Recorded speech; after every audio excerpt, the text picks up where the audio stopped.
Hey, what's going on, guys? Norsky here, and I'm back here with another top 5, and we're going to go through the top 5 maps from DLC 2.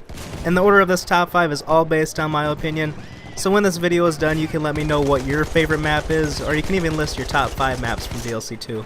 Now there are a total of 6 maps from DLC 2 in the Name of the Tsar. The worst map will just get an honorable mention at some point in the video. Now let's get started. Coming in at the number 5 spot, we have Galicia. This map represents more or less an idea of what it was like during World War I. This map is designed for gameplay that favors planes, vehicles, and snipers, which can definitely make it more challenging for most infantry players, including myself.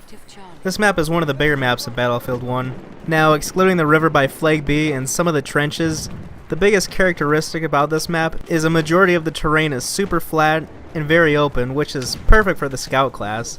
It is also pretty ideal for the use of vehicles and aerial combat because of the vast openness. This map has 5 capture points or flags, which have sort of a triangle pattern to them, and Galicia's behemoth is the armored train. Now, the reason I'm putting this map at number 5 is mainly because this map doesn't fit my gameplay style as well as other maps do from In the Name of the Tsar. I really like the atmosphere of this map because it does represent the terrain of what it would be like in World War I to an extent. It's probably one of the most accurate maps when it comes to that from DLC 2, and that's why it comes in at number 5. Coming in at the number 4 spot is Albion. The thing most people notice right away is that this map is huge in size.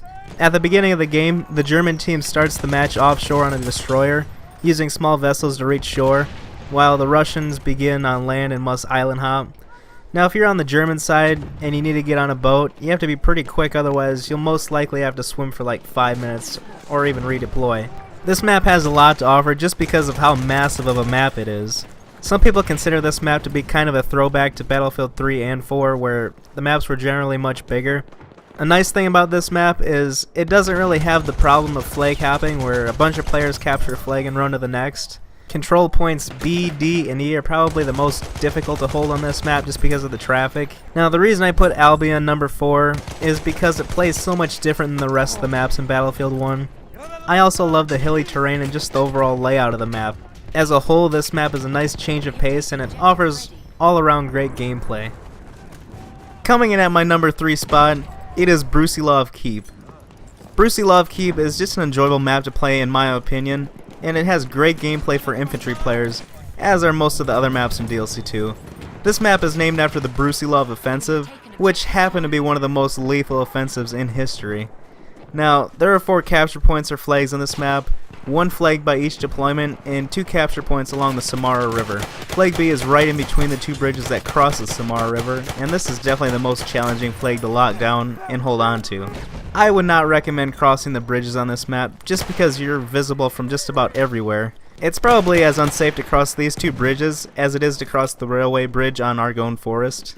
Now, Brusilov Keep is a smaller to average size map, which makes this map primarily designed for infantry gameplay. In fact, this map is great for all infantry classes. Scout class because this map has many cover spots, and yet this map is very open, especially around the bridges.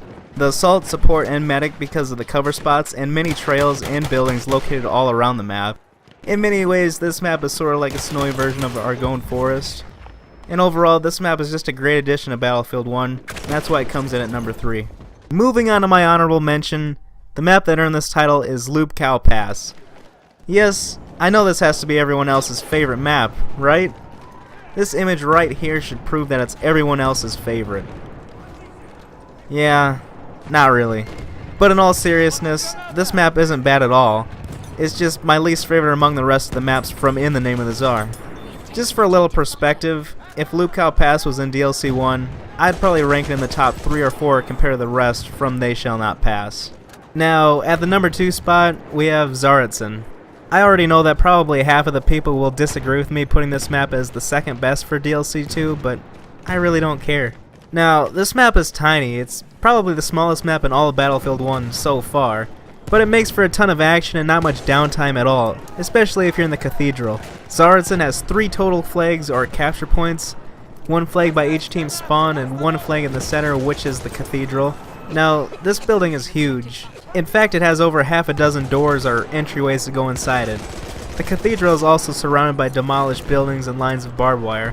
This is the place where a majority of the action takes place at. One thing to note is this map does not feature any aerial combat, kinda like Volga River. Tsar is definitely the perfect map if you're looking for a ton of close quarter engagements and just all around good old fashioned infantry gameplay. Now let's move on to number 1. Coming in at the number 1 spot, it's gotta be Volga River. This map is easily my favorite out of all the DLC 2 in the Name of the Tsar maps. This map is sort of dull looking, but at the same time it looks stunning. Just like Tsar, this is a Russian Civil War based map where you either fight as the White Army or the Red Army. This map has 7 total flags or control points, and they're placed in a hexagonal sort of shape, plus 1 flag in the center of the map. This map also lacks aerial combat, which I mentioned earlier, and is mostly focused on infantry gameplay, which are maps I tend to prefer more often than not. Even though it doesn't have aerial gameplay, it does still have tanks and cavalry.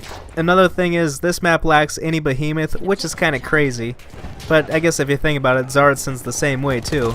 Although the behemoth is replaced with elite kits instead, which the trailing team will receive both of the sentry kits, a flame trooper kit, and a tank hunter kit. The one downfall, or upside depending on what team you are, is the kits are sometimes placed in a very neutral spawn where the leading team can take advantage of it instead. I really love the action this map provides. It has great combat overall, and also a pretty good flow. For the most part, this map doesn't turn into flag hopping, which is great. Capture Point C is definitely the most chaotic place on the map and is definitely the hardest to lock down. Just like every other map, this one has its flaws, but for me I always enjoy playing Volga River, because it offers some of the best infantry gameplay out of the DLC 2 maps, and probably some of the best out of all the Battlefield 1 maps. That's why it comes in at my number 1 spot. Now let me know in the comments if you agree or disagree with my opinion. You can also tell me what your top 5 DLC 2 maps are. Anyways, thanks for watching. Hit the like button if you enjoyed, and also feel free to subscribe if you're new to my channel. Thanks again guys, and I'll catch you later.